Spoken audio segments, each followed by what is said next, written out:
The slap landed so hard that Grace heard the market go silent before she felt the pain. One moment, she was standing beside her small roadside food table, serving jollof rice under the hot orange sky of Echo Marina Road. The next moment, her cheek burned like fire, and her metal spoon fell from her hand. People stared. A child stopped chewing. A woman selling oranges covered her mouth.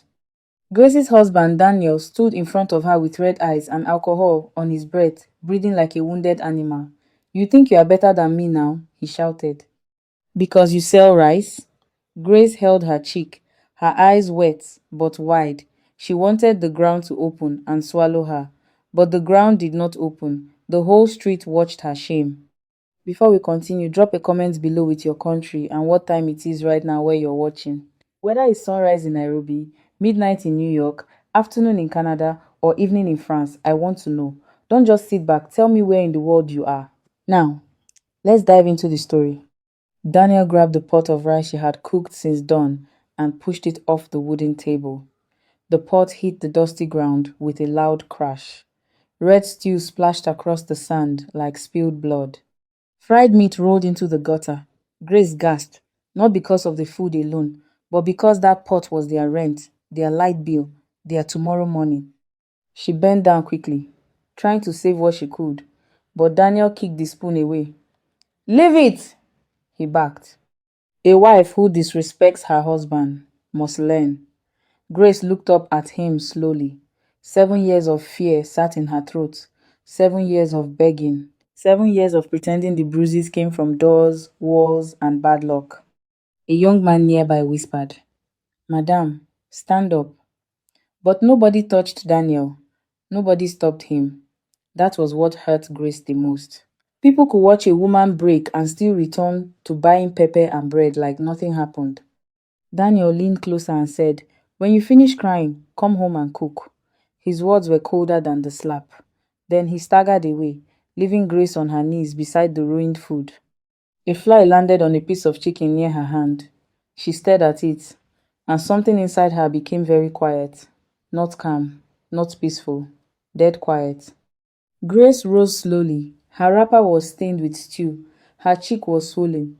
Her hands shook as she picked up her small purse. Inside it was only a little money, folded under a receipt. It was not enough to start over. It was hardly enough for transport. But for the first time in 7 years, Grace did not think of going home. She did not think of Daniel's anger. She did not think of her mother's voice saying, "A woman must endure." She thought only one thing: if she went back today, she might never leave again. As Grace walked away from the market, the evening wind carried dust into her eyelashes. She did not know where she was going. She only knew she was not going back yet. Then, near the broken bus stop by Silver Palm Junction, she heard a weak cry. An old woman lay beside the road, her white scarf soaked with sweat, her hand pressed to her chest. People passed her quickly, afraid of trouble. Grace stopped. She looked at the small money in her purse, then at the woman's trembling lips. The old woman whispered, "Please, help me." Grace wiped her tears, bent down, and made the choice that would change everything. Grace forgot her own pain the moment she touched the old woman's hand. The woman's skin was cold, but her eyes were sharp and afraid. Cars rushed past them, splashing dirty water from a pothole. Horns screamed. Nobody stopped. Grace waved at one taxi, then another, but drivers slowed down, looked at the old woman, and drove away. "Please!" Grace shouted, her voice cracking. "She needs help!" Finally, a tired taxi driver in a faded blue car stopped and rolled down his window. "Hospital money first," he said. Grace opened her purse and showed him the little cash she had left. It was almost everything. The driver looked at her swollen cheek, then at the old woman. His face softened. "Enter," he said. At Mercygate Hospital, the nurses moved quickly when they saw the old woman struggling to breathe. Grace gave her name at the front desk, even though she did not know the woman's full name. When the nurse asked who would pay the deposit, Grace froze. The money in her hand was too small. She swallowed hard and removed the thin gold-colored bangle from her wrist. It was not real gold, but it was the only pretty thing she owned. Please take this until I find money, she whispered. The nurse shook her head, but the old woman gripped Grace's hand weakly. Don't leave me, she begged. Grace sat beside her bed and said, I won't. Hours passed. The sky outside turned purple, then black. Grace's cheek had grown painful, but she did not ask for ice. She stayed beside the old woman, wetting her lips with water and adjusting the blanket around her thin shoulders. The woman kept staring at Grace like she was trying to remember her face. What is your name, my child? She asked. Grace. Grace answered softly. The woman gave a small, tired smile. A fitting name. Grace lowered her eyes. Nobody had spoken to her like she was gentle in a long time. Near midnight, heavy footsteps entered the ward. Grace turned and saw a tall man in a dark suit standing at the door. He looked calm, but his eyes carried storm clouds. Two hospital staff hurried behind him. Mother, he said, moving quickly to the bed. The old woman lifted her hand. Adrian, she whispered. Grace stood back at once, suddenly aware of her stained wrapper and swollen face. The man looked at his mother, then at Grace. His gaze stopped on the mark across her cheek. He did not ask loudly. He did not stare rudely. But Grace felt seen, and that made her uncomfortable. My name is Adrian Cole, he said gently. The hospital told me you brought my mother here. Grace nodded. I found her by the roadside. And you paid? He asked. Grace looked down. I paid what I could. Adrian's face changed, but only a little. His mother squeezed his hand and whispered. She stayed when everyone walked past. Adrian turned back to Grace, and for one strange second, the noise of the hospital disappeared. He reached into his pocket, but Grace stepped back quickly. No, sir. I didn't do it for money. Adrian paused. Something like surprise crossed his face. Then he said, Then let me at least take you home. Grace's heart jumped in fear. Home. The one place she could not face. Before Daniel became the man who slapped her in public, he used to wait for Grace under the mango tree near Alara Street. He was not rich then, but he was clean, funny, and full of plans. He worked at a shipping office and wore iron shirts, even on Saturdays.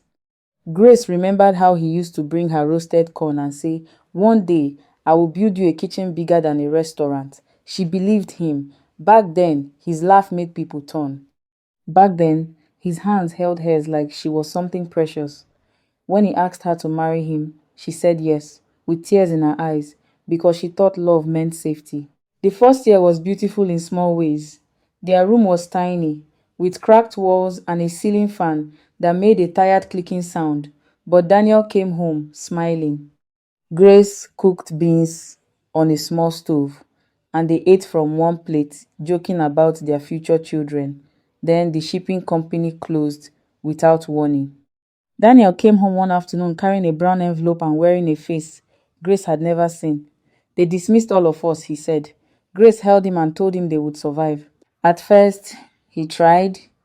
He searched for work, he prayed, he promised not to give up. But rejection has a way of entering a man's bones when pride is all he has left.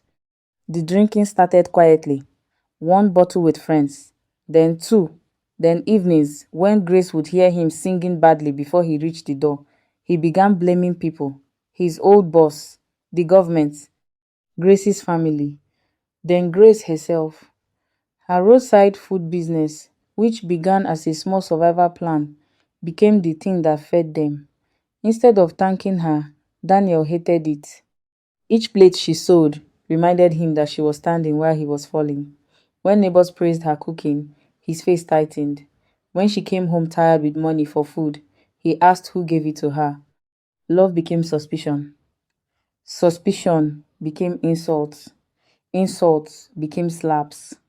Grace's mother, Mama Ireti, told her to endure. A man can pass through fire, she said. Do not leave him inside it. Grace wanted to ask, what if he is the fire burning me? But she kept quiet. In their family, a woman who left marriage was treated like a broken pot. People did not ask what broke her. They only asked why she could not hold water. So Grace learned to hide bruises under powder. She learned to smile with swollen lips. She learned which footsteps meant Daniel was drunk and which silence meant danger. Her life became a map of fear. That night at the hospital, Adrian Cole's driver waited outside, but Grace refused to give her home address. Adrian noticed. "You don't have to go anywhere unsafe," he said quietly. Grace stiffened. "I am fine." He did not argue. Instead, he called a nurse and arranged a small room where Grace could rest until morning. Grace wanted to refuse that too, but her body was shaking. As she sat on the narrow bed, she heard Adrian speaking softly to his mother in the next room. Then she heard the old woman say, "That girl is running from something." Grace closed her eyes. For the first time, someone had guessed the truth without forcing her to speak. Adrian Cole was known in business circles as the quiet billionaire who did not smile for cameras. He owned hotels, farms, shipping warehouses, and a private hospital foundation, yet he lived like a man who trusted nobody. Years ago, his fiancée had left him after stealing company secrets with his best friend. Since then, he had learned to read people like contracts. Most people wanted something: money, access, protection, a seat beside power. But Grace confused him. She had sat beside his mother for hours in stained clothes, with a bruised cheek, and still refused his money like it was poison. The next morning, Grace woke to sunlight crossing the hospital floor. A nurse brought her tea and bread. Grace was embarrassed when she learned Adrian had paid for it. She went to his mother's room to say goodbye, but the old woman, Madame Serafina Cole, held her hand. "Come and see me again," she said. Grace smiled politely. "I don't belong around people like you, ma." Serafina's eyes narrowed with gentle anger. "Who told you that?" Grace had no answer. People like Daniel had told her. Life had told her. Poverty had told her. Shame had told her every day. Adrian entered with his sleeves rolled up, looking less like a powerful man and more like a worried son. He thanked Grace again and handed her a small card. "This is my office number, if you need anything." Grace shook her head before he finished. "Thank you, sir, but I can manage." Adrian looked at her cheek again. "Can you?" The question was soft, but it struck deep. Grace stepped back. "I have managed for years. Managing pain is not the same as living," he said. She looked at him sharply, not because he was wrong, but because he was too close to the truth. When Grace returned to the market later that day, her table was gone. Her wooden bench was broken. Someone had thrown away the ruined food pot. The orange seller whispered that Daniel had come back early in the morning and shouted that his wife was ungrateful. He told everyone Grace had followed a rich man. Grace felt the insult crawl over her skin. Before she could speak, Daniel appeared from behind the kiosk. His eyes were bloodshot. "So you slept outside," he said. The market became quiet again. Grace's heart pounded, but this time she did not kneel. She held her purse tightly and said, "I helped a sick woman." Daniel laughed bitterly. "A sick woman or a rich man's mother?" Grace froze. How did he know? Daniel stepped closer. "You think I don't hear things?" he whispered. "You think men like that help women like you for free?" The words caught her, but fear was slowly turning into something harder. Then a black car stopped by the roadside. Adrian stepped out, holding Grace's forgotten scarf from the hospital. He saw Daniel standing too close. He saw Grace's shaking hand. Daniel looked at Adrian's polished shoes, then his expensive watch, then his calm face. For the first time in years, Daniel looked unsure. Adrian did not raise his voice. That made him more frightening. He walked toward Grace and held out the scarf. "You left this at the hospital," he said. Grace took it with trembling fingers.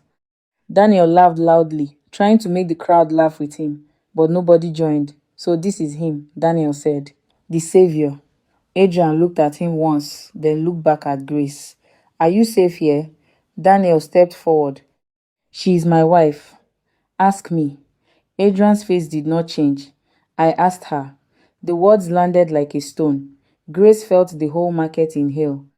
Daniel's pride cracked in public, and that made him dangerous. He grabbed Grace's wrist. "We are going home." Grace winced. Adrian's driver moved, but Adrian lifted one hand to stop him. "Grace," Adrian said calmly, "do you want to go with him?" Grace's mouth opened, but no sound came. Years of obedience wrapped around her throat. Daniel squeezed harder. "Answer well," he muttered. Grace looked at the spilled stains still dried on the ground from yesterday's food. She remembered the slap. She remembered the old woman's cold hand in hers.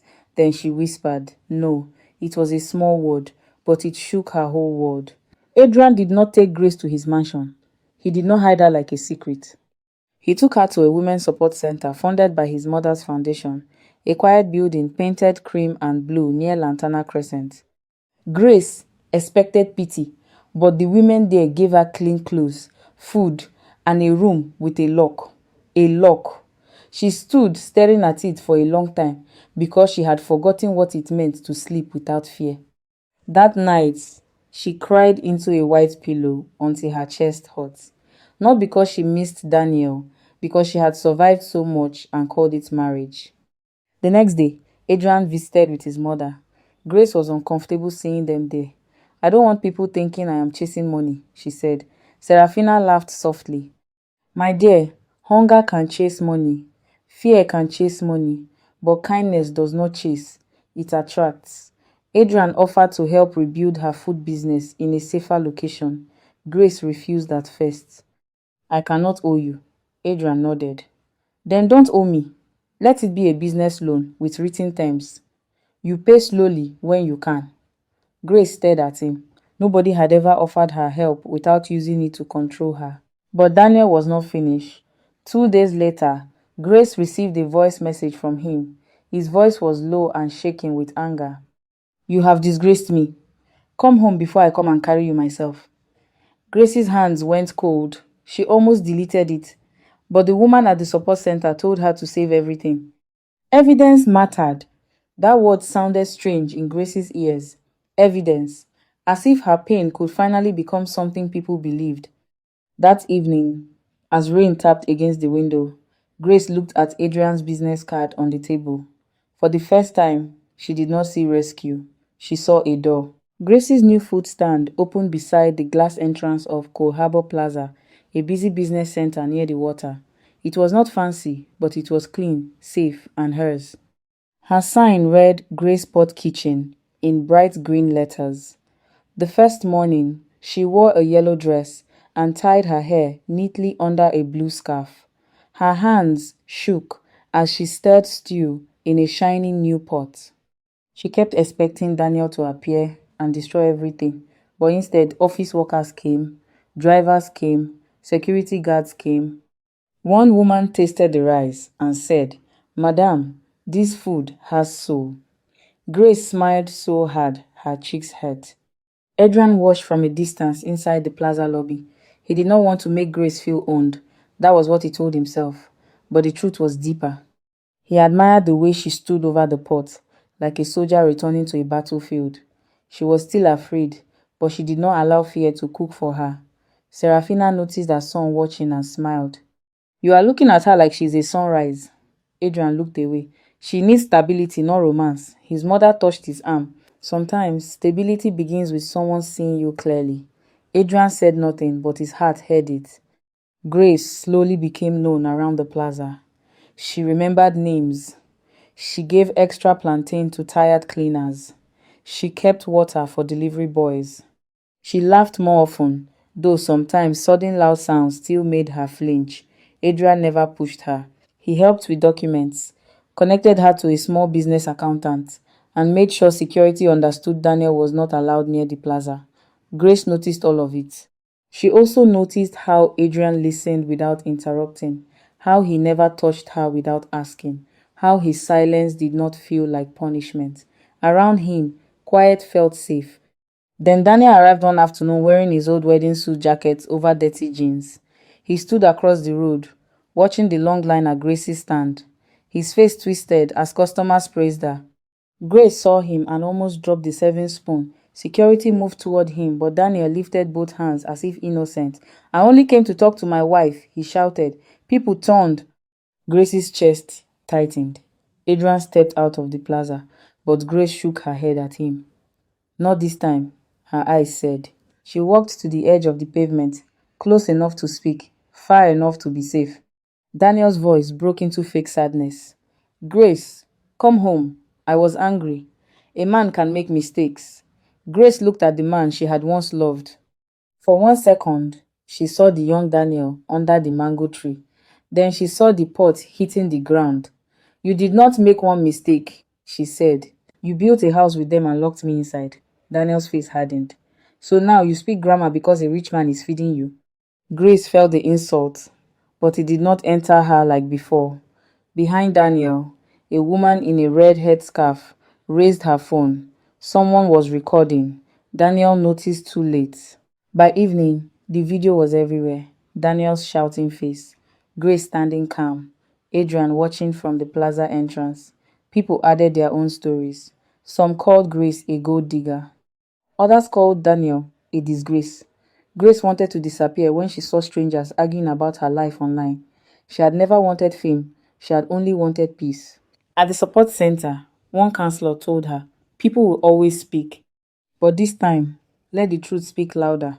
Grace was tired of hiding, but telling the truth felt like opening old wounds in front of the whole world. Daniel moved faster than anyone expected. He went to a local blogger and claimed Grace had abandoned him after meeting Adrian. He cried on camera, saying he had supported her business for years. He said Adrian destroyed his home. He said Grace was never beaten, only corrected when she disrespected him. Grace watched the interview with cold hands. The worst part was not the lies. It was how easily Daniel wore sadness like a clean shirt. Even some neighbors believed him. Mama Ireti called Grace that night and cried, "Come and settle this before shame kills me." Grace whispered, "Mama, what about the shame that almost killed me?" Adrian found Grace sitting alone behind her food stand after closing. The plaza lights reflected in her wet eyes. He sat beside her, leaving space between them. "You don't have to fight publicly," he said, "but you should not have to be buried under his lies." Grace looked at him. "Why do you care so much?" Adrian was quiet for a long moment. Then he told her about his fiancée, the betrayal, and how he had decided kindness was just a mask people wore before asking for something. "Then, I saw you with my mother," he said. "You had nothing, but you gave what you had. It made me ashamed of how hard my heart had become." Grace did not know what to say. His honesty touched something tender inside her. But before she could respond, her phone rang. It was an unknown number. She answered carefully. A woman's voice whispered, "Madam Grace, my name is Lami. I used to live near your old house. I have something you need to see." Grace's skin prickled. "What is it?" The woman breathed shakily. "The day you poured your food away, I recorded everything. Not just that, I have older videos too. I was scared to send them before." Grace closed her eyes as tears fell. Evidence, again.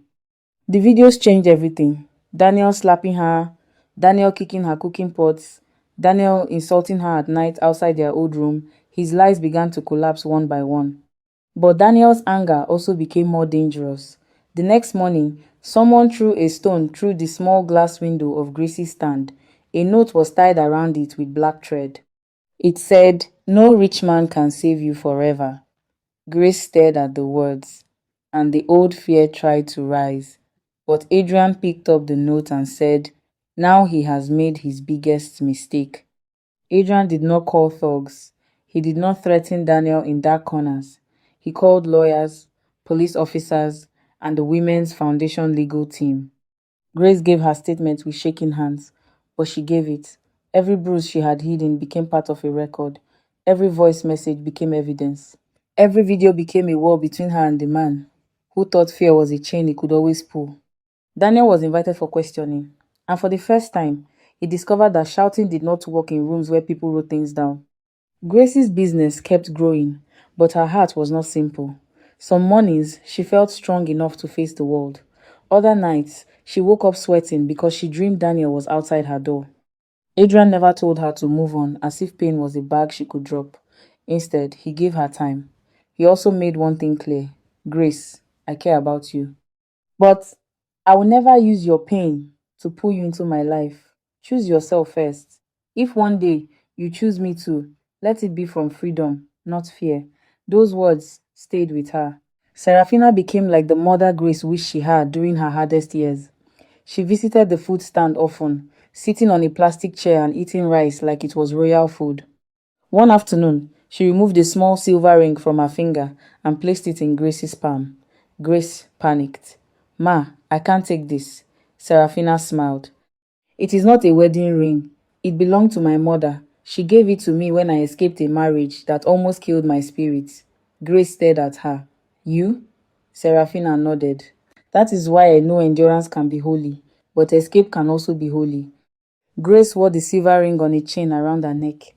It became a reminder that she belonged to herself. Daniel heard about it and twisted the story. He told people Adrian's family had already bought Grace. But his words carried less power now. The police warning kept him away, and the public had seen too much. Still, jealousy is a fire that eats the person holding it. Daniel began drinking more. He lost the sympathy he had tried to gather. Even his friends avoided him because bitterness had made him ugly in ways no mirror could hide. Then came the night of the Plaza Food Festival. Grace had been invited to serve her dishes to hundreds of guests. She stood under golden lights, wearing a simple emerald dress Serafina had chosen for her. Adrian looked at her like he was seeing a queen who had finally remembered her crown. For a moment, Grace felt joy without guilt. Then the music stopped. A loud crash came from the entrance. Daniel had forced his way past security, holding an empty bottle, his face twisted with rage. Grace! He shouted. You think you can celebrate while I suffer? The crowd turned. Grace's blood ran cold. Daniel staggered through the festival like a storm, wearing a human face. Guests moved back, plates dropped. The smell of grilled fish, spices, and fear filled the air. Security rushed toward him, but Daniel lifted the broken bottle. Nobody touch me, he shouted. His eyes locked on Grace. You destroyed me. Grace stood frozen beside her serving table. Adrian stepped in front of her, but Daniel laughed. Of course, the rich hero, always standing where a husband should stand. His voice cracked on the word husband, but there was no love in it, only ownership. Grace felt Adrian's arm near her, protective but not trapping. She stepped out from behind him. The crowd murmured.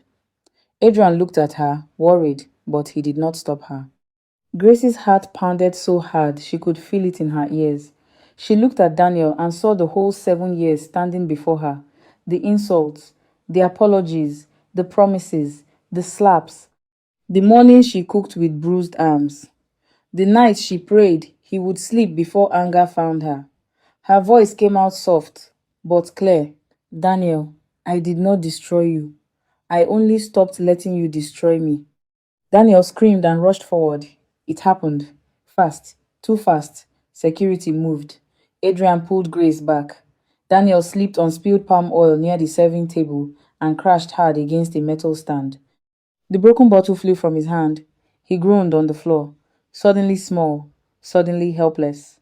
For a second, Grace's old instinct rose. Help him, beg for him, protect him from shame. But she stayed still. Not cruel, just free. Police officers who had been stationed nearby moved in and held Daniel down as he cursed and cried. As they lifted him, Daniel looked at Grace with wet, wild eyes. You are my wife, he said, but it sounded weak now. Grace touched the silver ring hanging at her neck. No, she said. I was your wife, but you treated me like trash until I remembered I was human. The words fell over the crowd like rain after fire. Daniel's face changed. For the first time, he seemed to understand that the woman he had controlled was no longer reachable by fear. Not because Adrian was rich, not because police were there, but because Grace had finally returned to herself. Daniel was taken away that night. Charges followed. The videos, threats, and festival attack made it impossible for him to hide behind fake tears. Grace did not celebrate his arrest. She went home to her small apartment above the support center and cried until morning. Healing was strange. Freedom did not erase pain in one night. It only gave pain a place to live slowly. Adrian came at sunrise and found her sitting by the window, wrapped in a blanket. Are you okay? He asked. Grace looked at the pink sky and whispered, No, but I think one day I will be. 1 year later, Grace stood inside her own restaurant, Grace Harbor Kitchen, watching rain slide down the tall windows. The restaurant sat near the same road where she had once sold food under a torn umbrella. Now the walls were warm cream, the chairs were polished wood, and the air smelled of pepper soup, fresh bread, and hope. Her staff moved around her with respect, calling her Ma in voices that made her smile. A framed photo near the counter showed the first small food stand Adrian had helped her rebuild. Beside it was her old spoon, bent from the day Daniel kicked it away. She kept it there for a reason. Daniel was alive, sober, and far away after serving his sentence and entering a rehabilitation program arranged by his sister. Grace had chosen not to follow his life closely. She forgave him in the only way she could, by no longer letting him live inside her mind. Mama Ireti eventually came to the restaurant, carrying shame in her hands like a heavy bowl. She cried and told Grace, "I taught you endurance because nobody taught me freedom." Grace held her mother for a long time. Some wounds were older than one marriage. Some chains were passed down by women who thought they were protecting their daughters. Adrian never rushed Grace. Their love grew slowly, like dawn spreading across water. He learnt her fears. She learnt his silences. They argued sometimes, because both of them were still human, but their arguments never became weapons. He apologized when wrong. She spoke when hurt. Love, Grace discovered, was not supposed to feel like standing in front of a closed fist. It was supposed to feel like being seen, even on days when your heart was messy. Serafina watched them with quiet joy, often pretending not to notice when Adrian stared at Grace across the room. On the restaurant's first anniversary, Adrian invited Grace to the rooftop after closing. The city glittered below them. Cars moved like streams of light. The air smelled of rain and sea salt. Grace wore a white dress with tiny silver beads around the sleeves. Adrian looked nervous for the first time since she had known him. He took her hands gently and said, "Grace, I met you on the worst night of your life, but you were the one who brought light into mine. I am not asking to save you. You already saved yourself. I am asking to walk beside you, if you will let me." Then he opened a small velvet box. The ring was simple, bright, and beautiful. Grace covered her mouth as tears filled her eyes. She thought of the slap, the broken pot, the hospital bed, the silver ring on a chain, and the woman she had been on her knees in the dust. That woman had not died. She had risen. Grace nodded before she could speak. Adrian slid the ring onto her finger, and somewhere below, Serafina cheered loud enough to make them both laugh. Daniel's world had collapsed long before that moment, not because Grace found a billionaire, but because he finally lost a woman whose value he never saw. And Grace's new life began, not as a rescued woman, but as a woman who had chosen herself and found love waiting on the other side.